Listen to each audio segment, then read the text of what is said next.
Good afternoon, everyone, or good morning, good evening, wherever you're on world, around the world. So welcome to Engineering and Technology Management graduate seminar, distinguished speaker series. Today we're privileged to have Dr. Wilfred Pinfold with us, an old friend actually. So I guess we've known each other for over a decade now, Wilf. Well over, yes. I Yes. hate to admit it, but yes. Time passes quickly, yeah. So Wilf is the CEO of Urban Systems Incorporated. It's a company that builds vibrant communities using technology to facilitate civic engagement, deliver services, and share resources. Before that, he had been at Intel over 2 decades, where he led research and development programs in extreme scale computing, IoT, and smart cities. Currently, he's a research professor in computer science at Portland State University. So at PSU, he has taught an MBA class in innovation and entrepreneurship, and he has more than 30 years of experience in computational and data science. He's a member of the City of Portland Technology Oversight Committee and holds multiple board positions, including being on the board of an electric vehicle company and a scientific collaboration nonprofit. He's an active member of the Association of Computing Machinery. He received his PhD in computational fluid dynamics from the University of Strathclyde, Glasgow, and attended the Stanford Executive Program. Today, Wilf is going to talk about building a smart community. It's all yours, Wilf. Thanks, Sagar. Much appreciated. And I'll give a little bit of additional background. I studied at Glasgow in naval architecture, so I was an engineer for many years. Worked in offshore. And then got into computers through high performance computing, doing computational fluid dynamics, and that got me into Intel. So I've had a fairly sort of diverse background. So this will jump around a bit. I chose to not go deep into the technology here. There's a lot you could talk about in the way of IoT and other pieces. And I stayed sort of more in the management area of how the thinking is going around technology in cities and where the challenges are and where the opportunities are. So I tried to do a little bit of that. If at the end of this you're still hungry for more, I'm always eager and interested to find other folks who are eager to work with us. It's very much a participatory sport. Here. Let me bring up the slides that I have and sort of get into this. So this was kind of how I laid it out. I wanted to talk a little bit about, where we are from a resource perspective, how the economics of the use of those resources is going, and then sort of get into the relevance of all of that to cities, which has been a little difficult to engineer, and then sort of go into some ideas about the communities that we're looking at and building, and then talk a little bit about the future and where that could take us. So that's just sort of a framing, and I'll try and use that because it helps, in a fairly long presentation to sort of get an idea where we are. So when I said land of plenty, a lot of people talk about, we're using up all the resources in the world, and this is desperate, and we can't make things work. And I tend to think of this the other way around. We live in a very plentiful world with a lot of resources, and to a large extent, we're currently squandering them, and we need to stop squandering them because it could be very bad if we don't stop squandering them. And as an example, I just pulled 2 out here, but you can do this with a lot of things. If you just took the energy that falls on the earth from the sun and the number of terawatts associated with that, obviously you can't capture all that, there's no way to do it, but it's about 10,000 times what we need on a daily basis. So without digging up any hydrocarbons, without taking advantage of the heat within the center of the earth that we could tap with geothermal, without any of that, we have ample energy. We just don't use it very well. We're misusing it. And so there's an issue here of how we use that resource and how we manage that resource. And water is the other one. I mean, everybody talks about how, desperately short of fresh water we're going to be. And this is just a breakdown of where all the water on the planet is. And obviously, a huge proportion of it is in the ocean, so it's salt water. There's only about 2.5% of all the water on the planet that's actually fresh water. And of that, only about 1.2% is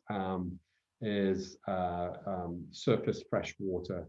There's groundwater. There's a lot of water trapped within the earth, and then there's a huge amount that's in the glaciers, which obviously, if they melt, creates another problem. But of that 1.2% of surface water, there's groundwater, ice, and permafrost. There's lakes. There's soil moisture. There's swamps and marshes, and then way down there, at around about 2.6%, just of the surface fresh water, 0.26% is all the water in living things, and we're made up between 60 and 80%, depending on which living body you think of: fish, plant, human. Somewhere between 60 and 80% made out of water. So the amount of fresh water that we constitute is small, and we only need about a fifth of that water supply per day to live on. So the amounts of water that we have, if we use it well, if we're ingenious about how we use it, it's a very plentiful resource, and it's really misuse of those resources, not the lack of those resources, that create the problems that we're facing. So I just wanted to start there because you get into these debates about availability. So that gets us into this sort of global economic trends, and I mean economy in this sense to be the study of the allocation of scarce resources. And having just said they're not scarce, but clearly they are to some extent, but they're only scarce because of how we use them and where we use them. And so there's a number of economic trends going on related to how within cities and within communities we want to allocate resource. And obviously it's a huge debate. It might be a strange way to approach it, but just sort of thinking about, what does a smart city need to do in the world today and going forward in order to ensure that we have the resources that we need, to do the social things we want to do. And so I'll go through each of these a little bit at a time, starting with circular. And many of you may be aware of all of this, and feel free to ask questions if I go too fast. But I'll go reasonably quickly through this because I think it's fairly straightforward. The economy we've been living in typically is what we consider a linear economy. We dig materials and resources out of the ground, or we take water from fresh water sources, or we use resources that are natural resources. We make things with them that are valuable to us, and then typically at the end of their life, we dispose of them. And more we've been trying to do some recycling, but there's a concept called the circular economy, which I mentioned earlier, which tries to make a real system out of this. It's not just a matter of recycling a few things. It's really a holistic reuse. And this is a better view of the flows of a circular economy, both on the left, the bio flows, and on the right, the bio flows. I can't remember which way around you're going to be, but left is the bio flows to me, and right is the materials flows. And so, it doesn't just mean recycling, it means sharing products. If you only use your car, 6% of the time, why do you need to have everybody have a car? Why can't there be a sharing mechanism, which of course now there are, all sorts of ways in which you can share things. We'll talk more about the sharing economy later, maintaining things designed for reuse, reusing materials once they have been taken out of circulation, and refurbishing and replacing, and then even recycling at the end. So at every stage of a product's use, reusing what you can out of that. And actually, when you start to look at this, economically, it works quite well. And part of the problem we have at the moment is that we don't have the procedures to do this. If you do it en masse, it becomes economically very viable. It's not actually difficult. Already you will see For example, steel now mostly is manufactured in mini mills, and mini mills take steel out of the you don't put steel in waste bins. You put it into systems, and it gets remanufactured. The majority of steel now goes through mini mills, not through smelting. So it's not coming from ore. There is a percentage that comes from ore, but we don't have many ore smelters left in the Western world. A lot of that comes from the Mideast and Far East. And then similarly on the biocycles, all the concepts that we've known for hundreds or even thousands of years about crop rotation, reuse, replenishing the soils, making sure that our soil and our agricultural land is well used. And particularly, as you'll see in a second on the slide talking about water, a huge amount of our water goes to agriculture, and there are much more efficient ways to use water in agriculture, and some of those will make sense moving forward. So here's the water cycle. As I said, a large amount of the water is agricultural. 70% of all the water used in the world, fresh water used in the world, is used for agriculture.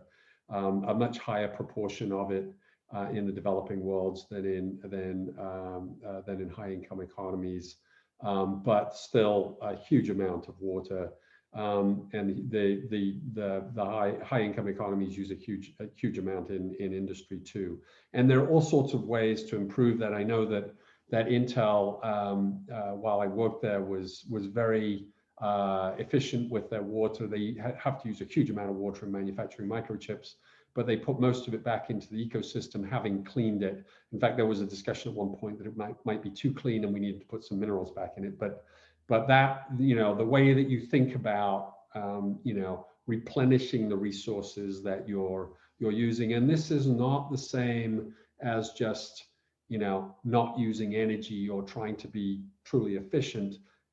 You can use as much energy as you want as long as you're using it from a sustainable resource. And that's actually important to understand, because in many cases, other resources can be used more effectively. So it's a matter of, as I say, in the economic theory, allocation of resources appropriately and managing how they're used. Similarly on electrical, the way that we've set up our electrical grid is this idea of a linear effort. We dig up the fuel, we have huge electrical plants that generate the energy, and then they push it into the cities.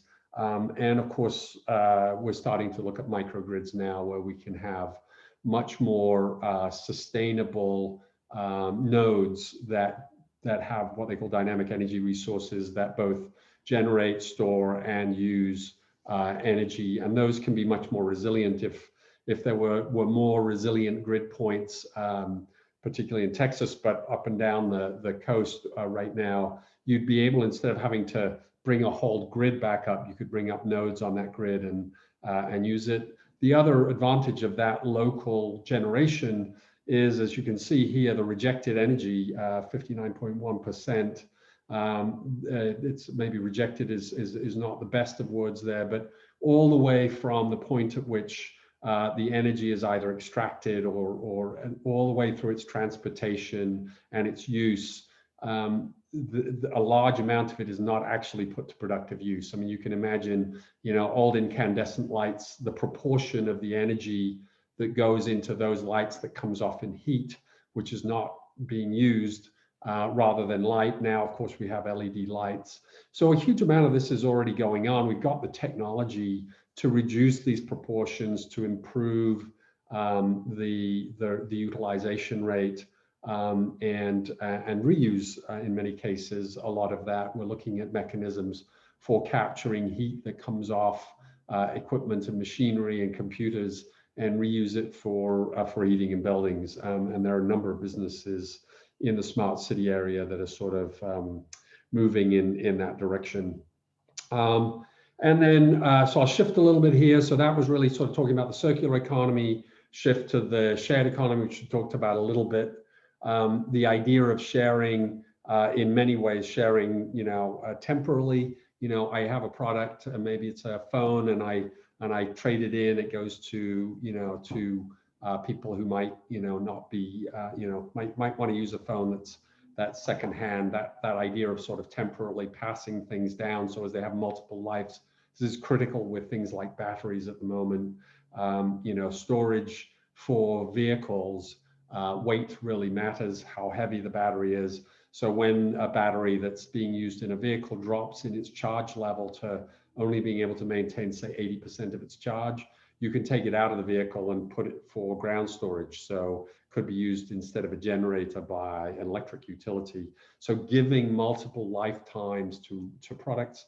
And then, of course, sharing during its primary life, things like Lyft and Uber, WeWork, Airbnb.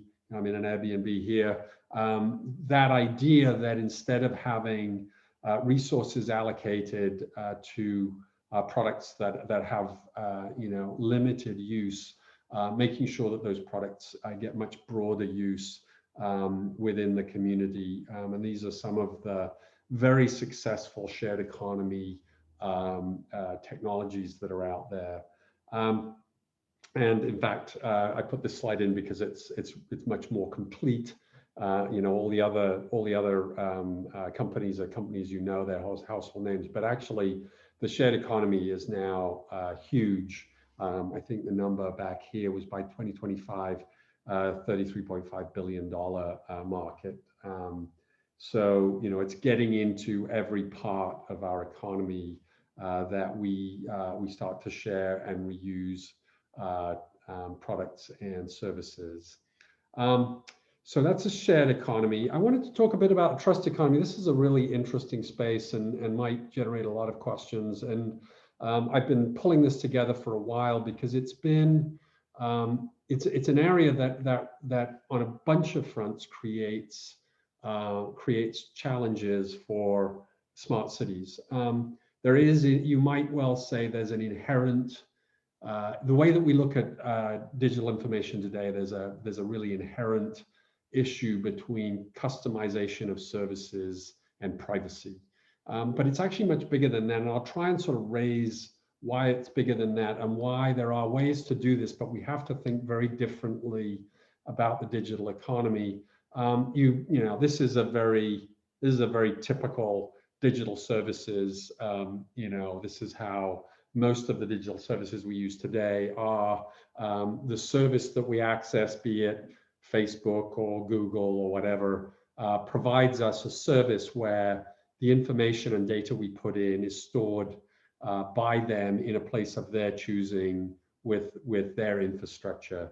And in some cases, not all, but in some cases, it's actually quite difficult to get at the data. I mean, if you wanted to download your Facebook information and sort of take it to another service, that's extremely difficult to do. And so there are reasons why this sort of infrastructure can become problematic. It's certainly problematic in businesses like healthcare, where to address it, the government has set up things like Blue Button, which require medical service providers to make your information available to you, but in many cases it's not available to you in any form that's easy to take with you. You should be able to walk into a doctor and say, here's my medical record, and it should be complete. If I wanted to do that, I would have to tell my doctor that I'm a Providence healthcare patient and that where my hospital is, and they would have to request those records, and they come through Epic, and it's complicated. So this model has some fundamental challenges, not least of which is trust, that we start to, and it doesn't work on either side, right? So I'm not sure that I trust organizations like Facebook anymore. There are plenty of services out there that use that data in ways that I would choose they not use that data, right? For advertising, for working out social networks and advertising to my friends, trying to make links that would help them be more effective at what used to be called telemarketing. Those are ways that I would prefer that information not be used, but it's written into into the terms of service agreement. So there's some issues here, and so that's why I put a question mark after a trustable system. I think some of us are starting to say, is this really trustable? I mean, you know, it has its problems, and that's why we're now getting these regulations in Europe. Obviously, I think most people have heard of the GDPR regulations. And similar regulations now in California, the CCPA. And these regulations do things like they require service providers to tell you what they're going to use your information for. Quite often it's in the small print, so you don't necessarily know. And if they do something with that information that is unsafe, if they're hacked, and they allow your information to be taken, there are penalties. And that is actually a very big incentive, because in many cases, these penalties are per instance. And so, you know, there are potentially very large fines, big enough to be noticeable on a Facebook or a Google balance sheet. That's in the past been a problem, is that, you know, that it's just a cost of doing business to these folks. But if it starts making a dent in their balance sheet, then they'll start spending the money that's necessary to really protect this information. So these legal frameworks are starting to come into place now, but I still think that there's some challenges there. You know, any time that you look at these sort of mass storage of information, you're creating a target for misuse. So, you know, if Facebook has, you know, a third of all American citizen information in there, then it becomes a huge target for abuse, either by criminals or potentially rogue states. It also becomes a privacy challenge from the point of view of law enforcement. There are many situations now in which those companies are being required for law enforcement reasons to hand over that information. And you might say, well, you know, that's legitimate. It does, in fact, there are reasons why that is maybe constitutionally questionable, and I'll come to that in a second. And then there are freedom of information requests. I know the city of Portland is very concerned that if they have private information about us in their database, and they're asked by the feds, or there's a Freedom of Information Act request, they may have to give up information that some of us would consider private information. And there are mechanisms for this, and the law hasn't, you know, fully laid out, but the law's got to help here a little bit. And there are mechanisms out there. And then this monopolistic capture, this is basically what we were talking about earlier, the idea that Facebook can basically collect a lot of information that makes it very difficult for you to take the service elsewhere. That once you built your whole social network and put your friend network onto one of these services, it's impractical. If not, you know, it's possible to move to another service, but it's pretty impractical. So there's sort of a monopolistic capture that you get from this approach. And there's, so that's really the sort of privacy control piece. But actually, there's also a loss of agency here. You know, trust can be viewed in a couple of ways. You know, to some extent, when you give your data to Facebook, they hold it in trust for you, right? And you have to trust them to give it to them. But it still takes away your own agency, right? If you're a 13-year-old kid, your parents really have legal rights over you because they hold money in trust. You can't spend your own money. You can't have full legal rights. If your data is held by other people, however much you trust them, be it the federal government or the state or the city, if your information is held by them, then you lose agency. You no longer have control over it. If I'm pulled over by a policeman at the side of the road and he comes and asks for my driver's license, yes, I'm supposed to show it to him, but it's actually me that gets to do that. And if I think he pulled me over for an improper reason, that, you know, that he doesn't tell me that he pulled me over because I got a tail light out or something. I actually do have the right to withhold that information. If that information is just held at the state level, I don't have the right to withhold it. Or at least I might have the right, but my bet is that that it's a fairly weak right.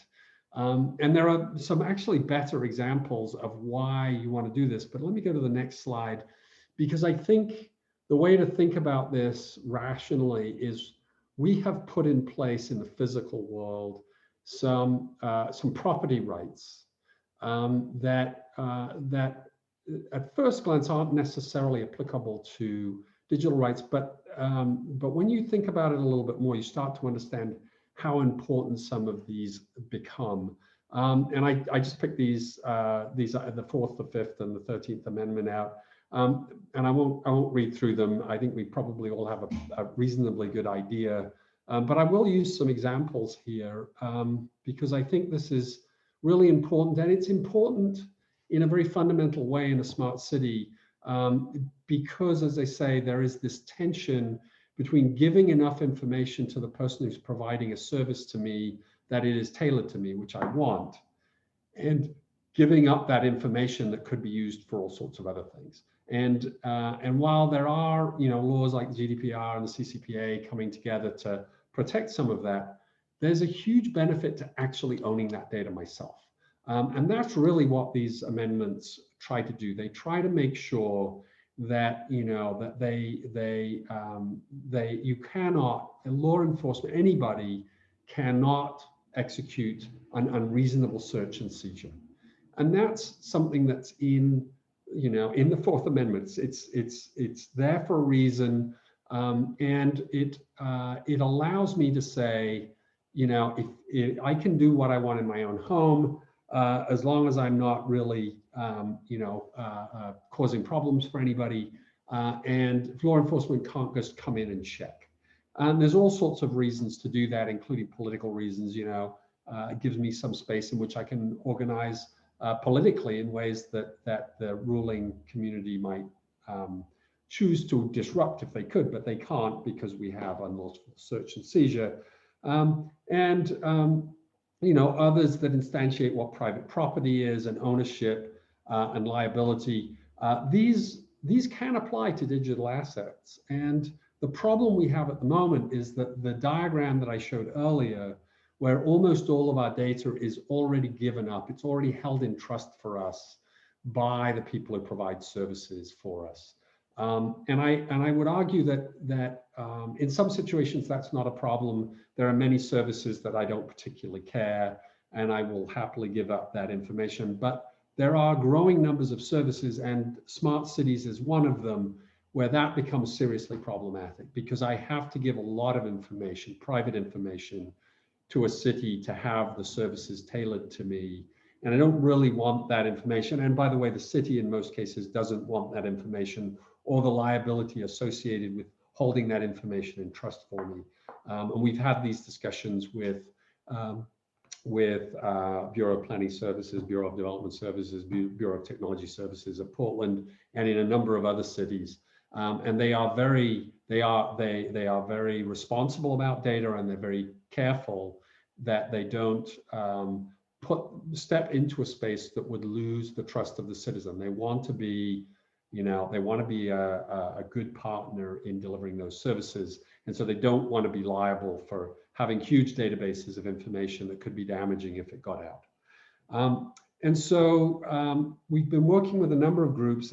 One of them, there's a lot of folks trying to deal with this, but one of the ones I think is most interesting is a group that was started by Tim Berners-Lee, who, while at CERN, came up with hypertext markup language, and therefore is credited with one of the most fundamental steps of how distributed information on the web can be cross-linked.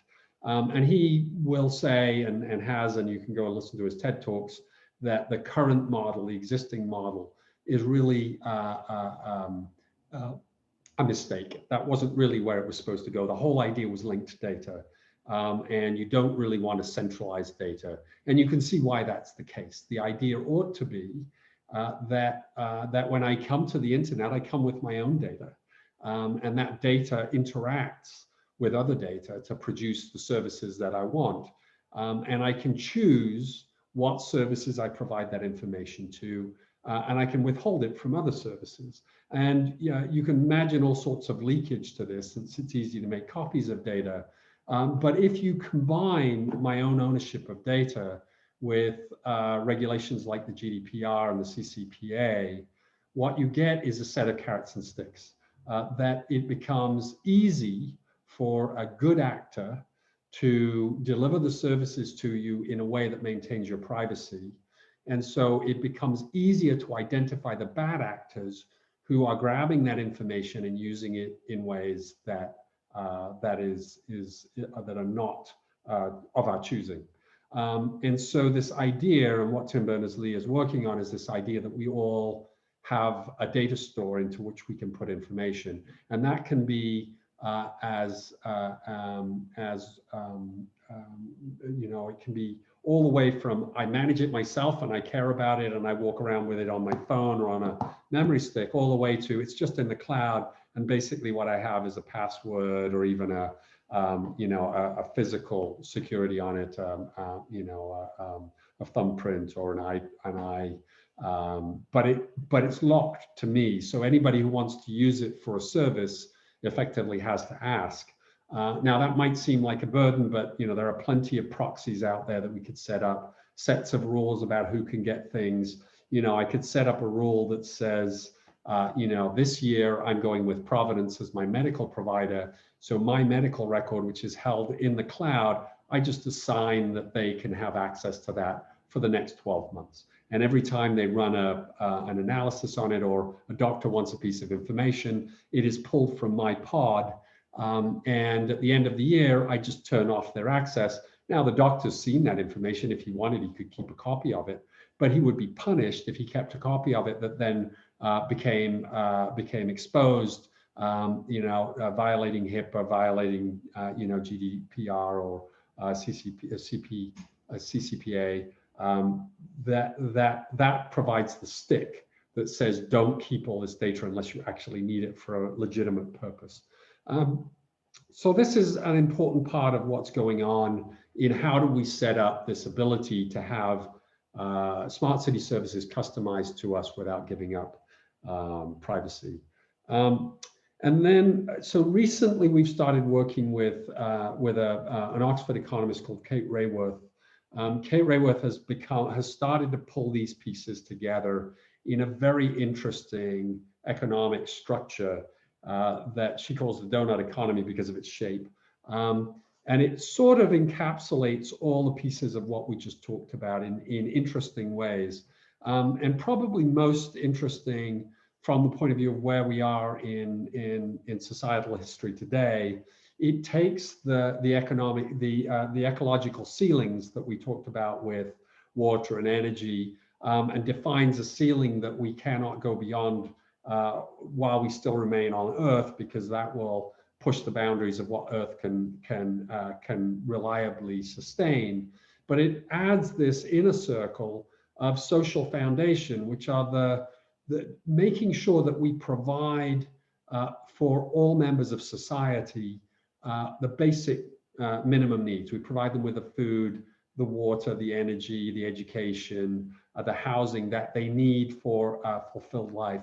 And this has always been a tension with, the sort of traditional ideas of, an ecological ceiling is, well, then we've got to redistribute because we're already pushing the bounds on what's available. So if we're trying to pull people out of poverty, the zero-sum game argument is, well, we gotta make some people poorer. Of course, in the circular economy, that is entirely not true. We can reuse, share, provide. We still have a lot of elbow room to bring people out of poverty, to provide them with the resources they need while we stay within the boundaries. So that's why I wanted to start with the World of Plenty. This is not a negative story. This is not about us having to hold back on aspirations in the Western world in order to help the other parts of the world catch up. This is about using our technology and our knowledge and our ability to allocate resources to continue to move forward as a society while we work really hard to bring those other parts of society to a point that provides them with a fulfilling life as well. And Rayworth provides a pretty good infrastructure. You can see how it lays out here. And what you find then is that ties in very well to things like the sustainability goals from the UN, and it sort of starts to cover that inner circle. And these are all getting tied together now. The folks involved in the Green New Deal, both in Europe and the US, are looking at the donut economy as a way to meet the green boundaries while making sure that we provide society what is necessary. So that sort of is the economic piece of what I talked about. And I mentioned in the overview, because I wanted to, we're trying to build a business here. So I actually I want Urban Systems to be a profitable business. This is where there is huge opportunity. So if you're looking to start a business, I can't imagine a better place to do it. The IMF estimates that in order just to meet the UN sustainability goals, we need to be spending about $2.6 trillion. And a lot of that is in technology. A lot of that is in well-paying jobs. And this is not, well, where are we going to pay for that kind of thing? In many cases, this is, that because we're starting to generate energy from, from wind or from solar, there are good solar jobs, well-paying solar jobs that replace, mining jobs or less well-paid jobs. And we need to think of it that way. We need to think of this is a new economy that will provide, full employment for people, because what we're trying to do is we're trying to understand where those boundaries are, where the social and the ecological boundaries are, and bring everybody within that donut. And that's a huge task. I mean, if you just look at, how many people are still malnourished in Oregon, how many people are malnourished, how many children are malnourished, getting those children to a point where they have, a roof over their head, they have sufficient food, sufficient water, good education, that ought to be our focus, not worrying about whether or not there's a few mining jobs that are being traded for solar jobs, but worrying about the kids of those families, and are they properly nourished, and are they properly educated, and are they being given the opportunity to have a future. So I see this as a very optimistic way of looking at society moving forward.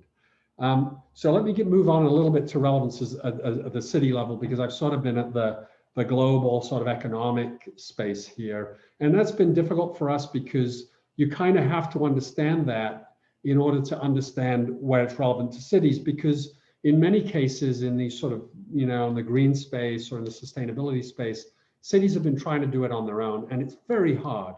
A city can't electrify its bus fleet unless there are electrified buses. And one city can't justify the building of a whole business around electrified buses. So as we look at smart cities, we have to make sure that the things that we're doing create businesses that are sustainable long-term. So we have to think at the global level to how we're shifting the economy. Then we can start to focus in at the city and how cities should behave in order to be good stewards of the people who live within their boundaries and the citizens within their boundaries. And so Rayworth and the C40 cities, the Clinton cities, the cities that are looking to become forward-looking modern cities have, actually Rayworth took, I think, 4 cities: Amsterdam, Philadelphia, Pittsburgh, and Portland. And so there's actually quite a lot of work going on in Portland. There's a C40 group here, and a real opportunity for us to take a leadership position in how we look at the economy of the city and how we create new and vibrant jobs that go after that $2.6 trillion infrastructure play. And there are a lot of reasons to believe that we're actually in the lead in a couple of areas here that I think is very exciting, and Portland State University could play a huge role, and already is, through things like an investment in the Digital City Testbed Center at Portland State. So this is, as an urban serving university, this is a huge opportunity for Portland to really establish a foundation in research around smart cities. And I know that technology management has been a leader here. I know that Anton Gita is looking to try and set up some infrastructure within tech management to sort of tackle this marketplace, because it's a complex cross-disciplinary space. ETM is a great way to tackle it, and it will pull in disciplines from all across the university and could generate research, leading edge research in computer science, in urban development, in management across the board. And what we see here in their studies, and looking at this one is Amsterdam. Amsterdam was the lead, even though Portland was a major player here. You can start to see how they measure here. Where are the social boundaries that we're missing? Where's the data we're missing? The black is we don't really have the data to measure it. The red is either an overshoot or an undershoot in a particular area in air, water, or land. And there's a full report on this, which I'd be happy to circulate to anybody who's interested. This comes from a 2020 report that was done on this work. So this is very current, and as I say, is feeding into policies that are being pulled together by the new administration. Because I'm a technology guy, you can start to see why technology is now crucial to achieve this goal, right? Just the sharing market alone is dependent on digital technology, knowing when a room is available at WeWork, knowing when there's an apartment or a house like this one in LA that you can stay in for particular dates. That is all technology based. But then on top of that, start to think about tracking all of the resources, the lithium, the steel, the aluminum, how all of those resources will need to be tracked. So as we know, that car is going to be, it's being maintained for whatever, 20 years.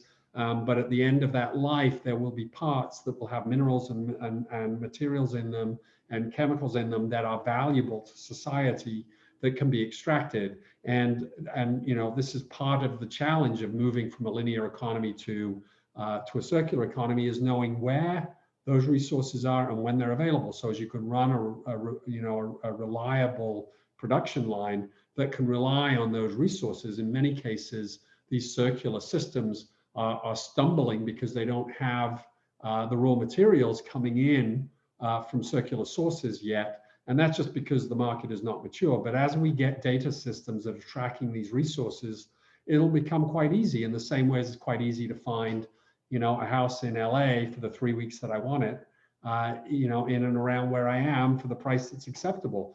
Once the technology is there, once the data is collected, these cities can start to reuse and repurpose resources. So where does our business go? Let me just sort of touch on a couple of things here. I'll try and do this in the next 5 to 10 minutes so as we have some time for questions.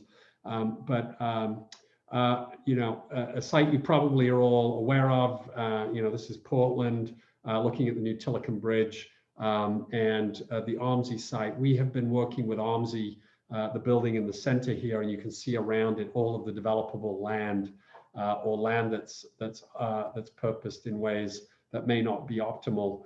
There's an old, right in the middle there is an old PGE power substation that they have decommissioned. That land is available. PCC is at the top end here. The new Tillicum Bridge, OMSI transit stop or transit hub, that's still basically a slab of concrete, and all the developable land around it. This is all up for development, and we are part of a team with Sarah Architects and Gertie Edland that have that won the competition to have the first right of refusal on the development of this land.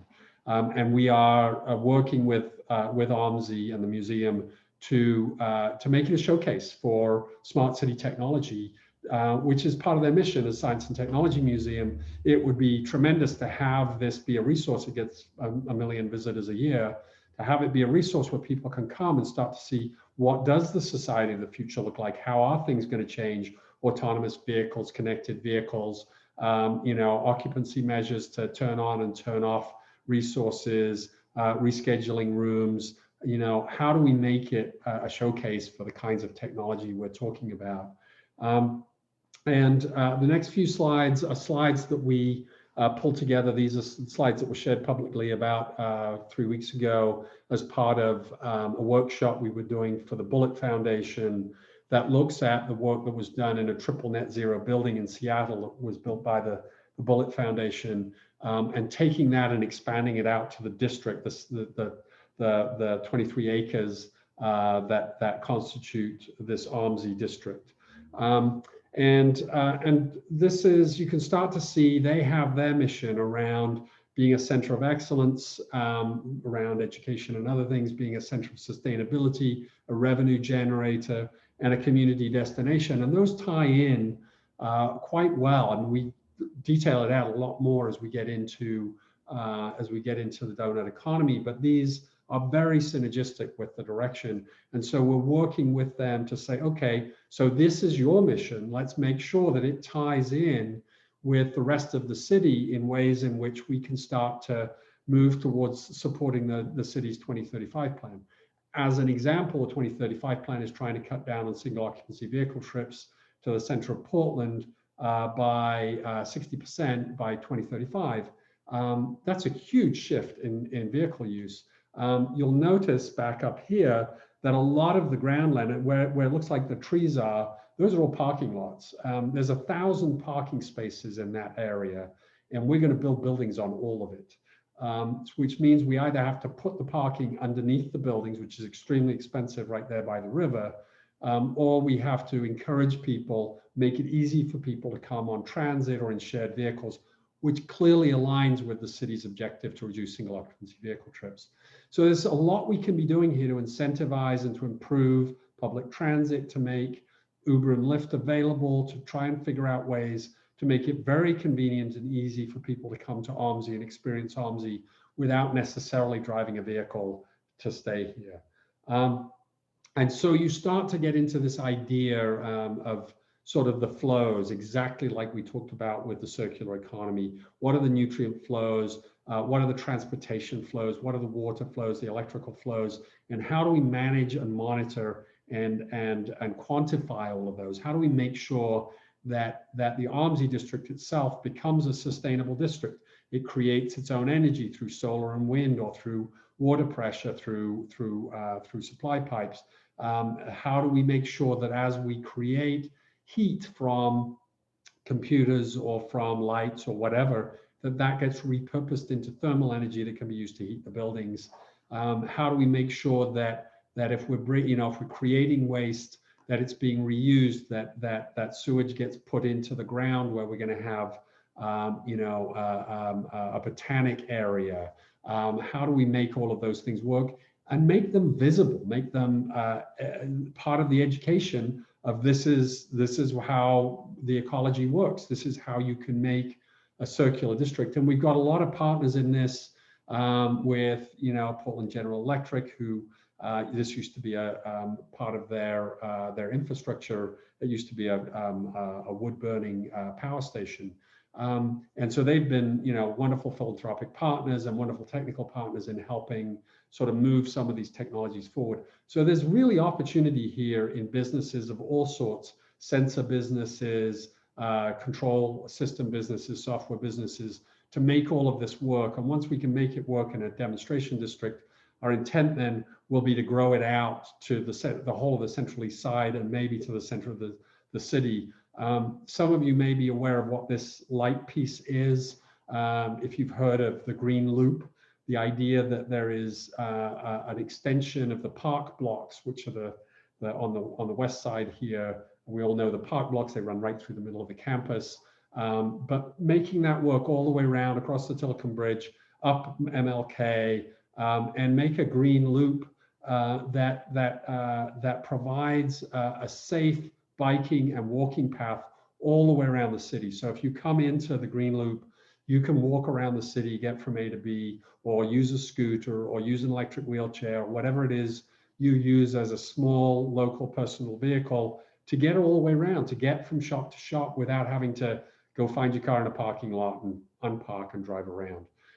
So there's some really interesting things here. And what you start to see is this loop starts to look more like a sort of active transit way. These are some sort of fairly rudimentary ways of providing attractive walking ways. The two on the left are the most attractive here, and they actually have solar. Those panels over the top are solar. They provide some protection from the weather. They make a very attractive place to walk between stores and shops. And you know, we don't do this enough, right? We tend to be very car oriented, and I'll sort of show that later on. But there's an opportunity around the Green Loop to start to think about how do we repurpose that loop in a way that gives some cover, maybe picks up some solar, maybe even picks up some gray water from rain, collects it, provides services, you know, Wi-Fi, 5G, and makes it a place you want to spend time. You want to sit under there and have a coffee. You want to, you know, mull around. So you don't come to the center of the city to, you know, to buy the groceries and leave. You can do that, you know, through any number of online ways. You come to go to an experience store like an Apple store or a Nike store, and you make the center of the city more of a destination, more of a place people want to spend time, go to the theater, go to OMSI, shop in experience stores. And you start to see the technologies out there to do this. On the right is a typical Victorian train station, and that had been heavily repurposed internally with modules that are, you know, that are modern, and they repurpose in there. You could imagine covering that slab of concrete that is the transit hub for OMSI, and making it a place people want to get off. That there are coffee shops there. You can pick up your packages. You know, you can you know, buy you know, a deli meal on your way home, whatever. That it's a place you actually want to get off. And there are all sorts of ways to do this in a modular way that will keep up with technology, that can be replaced. The parts can be recycled and reused, and they can be shared. And we're starting to see these spaces that become much more dynamic and enjoyable, and less car oriented, safer to walk around or cycle around or get around on a wheelchair. And then you could connect them up. We've started to look at this idea of sort of an urban street that might include all the things I'm talking about, you know, Wi-Fi, 5G, security cameras, lighting, water capture, solar, walking paths, biking paths, freight movement, you know, conduits for fiber, for thermal, for power. And, you know, this is one that would be out maybe, you know, on a cycleway that exists today in the middle of, you know, in the middle of a park or rural area. But you could do the same around the Green Loop, where, you know, you put the walking people on the outside, the bikes on the inside. People can mull around the shops and spend time downtown. You know, there are a lot of these sort of lower speed electric vehicles now that are coming onto the market that would be the perfect vehicles to get around this kind of system. So you're not stuck walking. You can you know, get on one of these vehicles. The bit on the right was actually a GIF that was rotating in when it was on something other than PDF. But what you see is that three-wheeled vehicle is actually autonomous. So it can drive itself to a location where it can be charged. It can drive itself to a location where it can be picked up. So you save the problem with typical two-wheel scooters, that they're always in the wrong place and they're always not charged. All of that can be done with low speed, you know, running at 3-4 miles an hour walking speed, you know, along these walkways until they get to a charge point, maybe an inductive charger. And then in the morning, they can be positioned at train stops so as people, you know, can pick them up there and get around. So there's all sorts of really innovative things, really innovative products being developed in this space. On the right, you see other electric vehicles, all the way from vehicles that are used by first responders or freight vehicles or handicap vehicles or other vehicles, all of which are not cars. They're much smaller and lighter, and they could go, you know, in the middle lane here, sort of up to 12 miles an hour to get around that loop, sort of local connection. Really interestingly, we have a huge amount of existing pathway that's not road around Portland that would connect all of these things up. You can imagine, some infrastructure in all of these places, meaning that anybody could walk to, this covered pathway and get internet access. It would help with equity, create spaces that people could go to. So you can imagine, a future in which you could really get around the city. And actually, in comparison to some of the bus lines and others, you could get around more quickly at 12 miles an hour on your own scooter or small vehicle than you can connect up with public transit. And that would allow public transit to focus on the longer lines, on things like bus rapid transit, where they're not stopping every 1,000 yards. They're only stopping every 2 miles, and you get off and there's a scooter waiting for you, and you get home right to your door on the scooter. So you don't need to stop the public transit that often. And then these walkways, we're already seeing on the right, this is the new bridge across I-5. The one above it is, I think, the bridge, the new Blumenauer Bridge across, I think it is, across the I-84. And then on the left, there are a bunch of European bridge structures that have been built for pedestrian biking spaces across canals, across highways, providing an infrastructure that doesn't exist today that would make it very safe to walk and bike around. And clearly Portland has the right culture for this. Interesting enough, you can then start to think about modular utilities that connect to this. You've got that gray water coming off, you could put water purifiers, you've got the solar you can connect up. So you can start to augment the solar on buildings with solar from the walkways. You can start to connect up the gray water and the thermal systems and connect buildings to one another, so as they can trade thermal and they can trade solar on one building with wind on another, and some really interesting stuff you can do in connecting up these systems. And actually, you can take the modular all the way to live, work, play, office spaces, home spaces, and actually you can build home spaces for very affordable prices. Some of these units, I don't think any of the ones quite here, actually the one on the bottom right, you can build those for somewhere in the region with, basic amenities, toilets and hand basins and some ability to cook, for down in the, just for the construction, not the land included, in the region of between 35 and 50K, which starts to open up the door for all sorts of affordable housing infrastructure that could be really interesting. And you can make these really livable, including, on the top right here, inside places like the King's Cross train station image that I showed there, where you could have these units make accommodation within those big open spaces that is changed around as need provides. So as you're reusing the modules, instead of having to break down, stick-built structures and throw it away and build again. And there's a lot of these. Top left here is a council housing system in Cornwall in the UK. Some really interesting uses for educational purposes, for retail purposes. And all of these can be put together and they reused. It's very cost effective to move them. And we're looking at ways to standardize the connections so as these can be moved without a lot of redirecting of water systems and electrical systems. And again, farming, and I won't go into a great deal of depth here because we've pretty much gone through the hour. Last couple of slides, we can change the way our cities look in a very fundamental way. This is what we thought of in the 50s as the city of the future. And this is Portland today. So I think we got there. I don't think we want it anymore. I think that we want something more like this. This is Oxford Street on the left, and on the right, where Oxford Street is thinking going from pedestrian purpose, the little inset is sort of the experience at ground level of being there at night, and the kind of way in which that's a very attractive place to spend time, to walk around, to feel safe, and to enjoy the environment.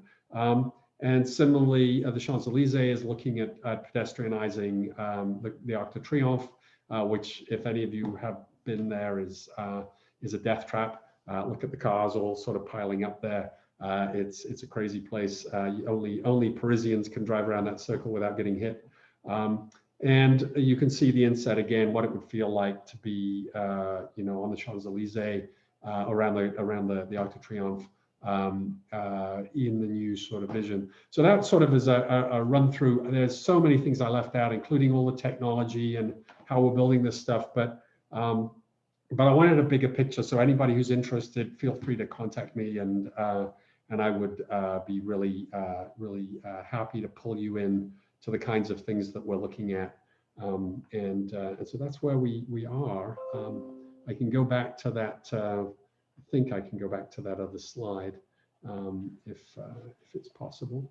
But Tugral, I'll paddle it back to you.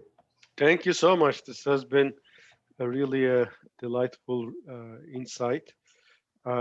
Any questions from anyone?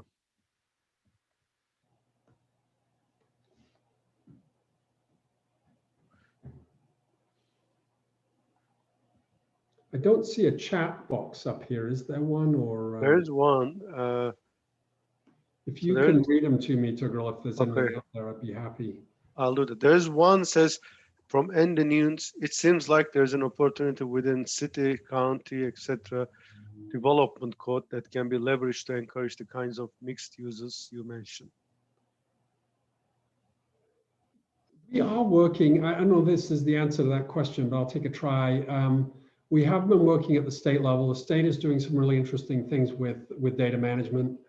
We have a new I think it's Chief Information Officer, Kathleen Helms, doing some really good stuff, working with the federal government, on the data.gov efforts that were done under the Obama administration, sort of laid out some tools and infrastructure for data sharing.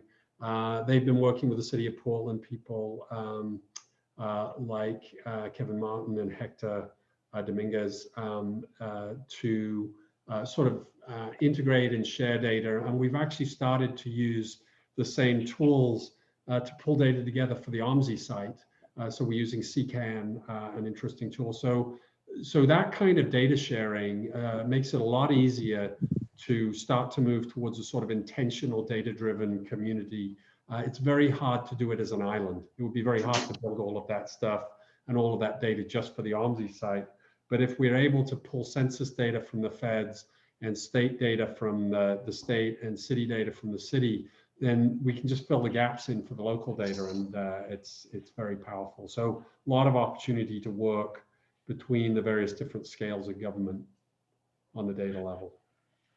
Thank you. I got one question. So this phenomenon is interesting, especially with pandemic and what we are living in Portland. When I look at it, while technology is helping us to be smart, but during that time, it might actually get rid of the city concept altogether.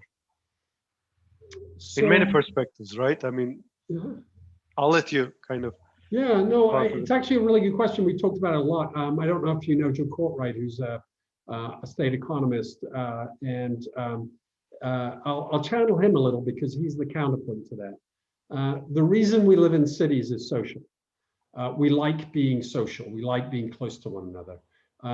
What we have learned from COVID is we don't have to be places, but that doesn't mean we don't want to be places. And in fact, the housing market in the center of the city of Portland is hotter than it's been in a long time. If you want to go out and try and buy a house right now in Portland, I assure you it is not easy. It's a very hot market. That's people moving back in, right? I think there's going to be a shift. There's probably going to be a shift away from quite as much office, for at least for a little while, right? Even the city has said that they have proven that not everybody has to always be in the office, and they're estimating that there'll be about a 20% reduction in office attendance. Mm-hmm. And so I think office space will decline for a while. There'll be a dip. But in counter to that, if we allow it, and we should allow it, we can have that shift to residential. There should be a higher residential density because that's a social thing, right?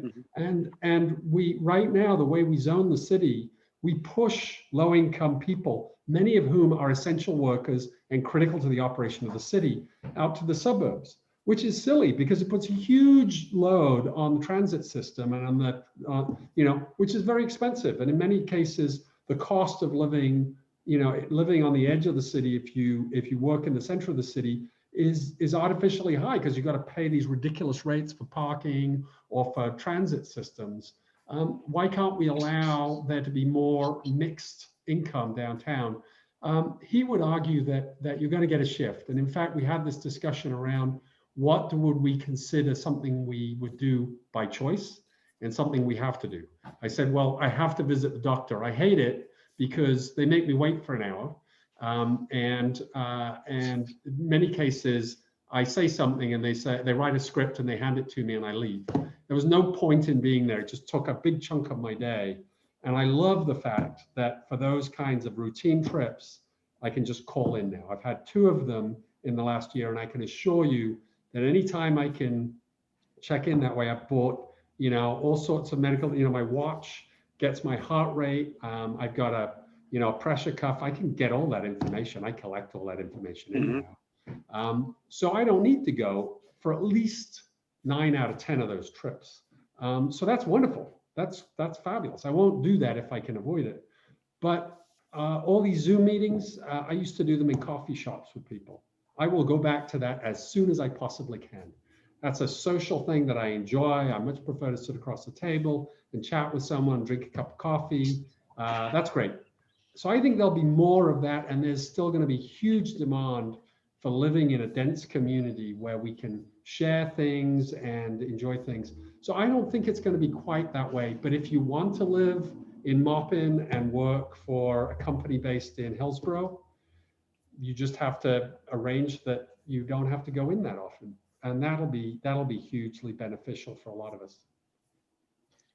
Hi, Dr. Pinfold. I'm Andy Nunes. I'm the person who asked the first question was about development code, was actually specific to your comment just now, but I really appreciated the data comment because I work for the state in the EMS office on the data side of things. So, but to the question was really about development code in terms of like the kinds of residential development and business and the things that we can do with the spaces. And it seems like there's some opportunity to be leveraged there for being able to put, you know, these pods as structures for places for people to live and do business and things like that. And so I guess the question about development was really aimed more at that, like what cities can do is they can change development codes and encourage and incentivize those kinds of mixed uses, you know, where it is legal for someone to build a you know, one of those pod structures in their backyard because the permits are easy to get and things like that. Yes, absolutely. And of course, Portland has done a couple of things recently, making it easier to put in an ADU, allowing apartment complexes to be built without parking. You know, these are all sort of pushing people towards transit systems, which will allow a denser community, which will, you know, increasing the supply drops costs. You know, this idea of affordable housing when there's a serious housing deficit, we know it doesn't work. It just means that, you know, smaller units go up in price quickly because there's huge demand for them. The only way you could start to bring housing costs down is by increasing supply. And we've got to be able to do that. So I'm totally with you. We've had a lot of discussions, as Tuggal said at the beginning, I'm on the Technology Oversight Committee.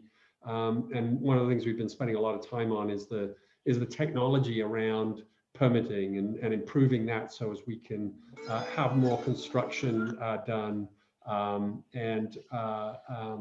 That has led to some process discussions around things like permitting, around things like zoning. There are serious obstacles in the way at the moment, and we need to go and deal with them.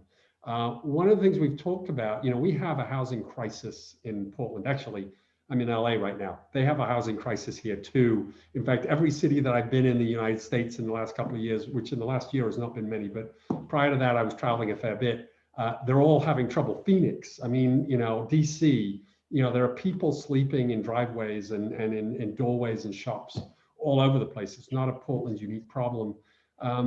We need to deal with this. And one of the ways we could deal with it, we'd love to do it, and it's going to require a lot of discussion with elected officials and others. But, if you look at downtown Portland, there's a lot of undeveloped land at the moment. These structures can be temporary. That land is very expensive, and in many cases it's being held by developers until they can get the capital and the design done to build buildings on them. But you could imagine a business that put together, in the same way as during the COVID crisis, they've become tented camps.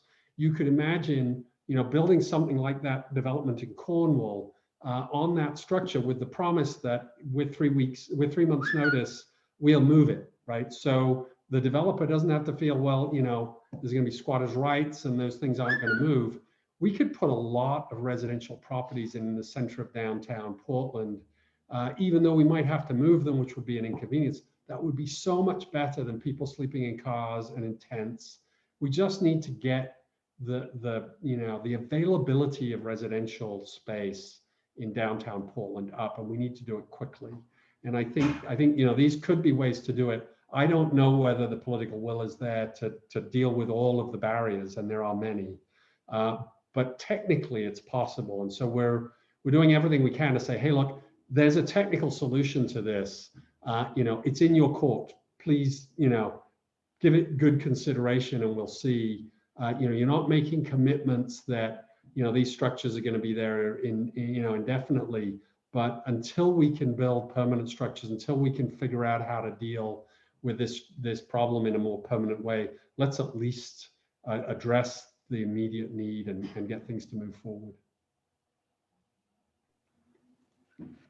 Thank you so much, Will. So this has been great to hear from you, to catch up with you, and it's definitely a timely topic, and hope to work with you through our collaboration in the future, and wish you a happy weekend. Have a nice weekend. Thank you. I will enjoy my grandson. Yes, that'll be fun.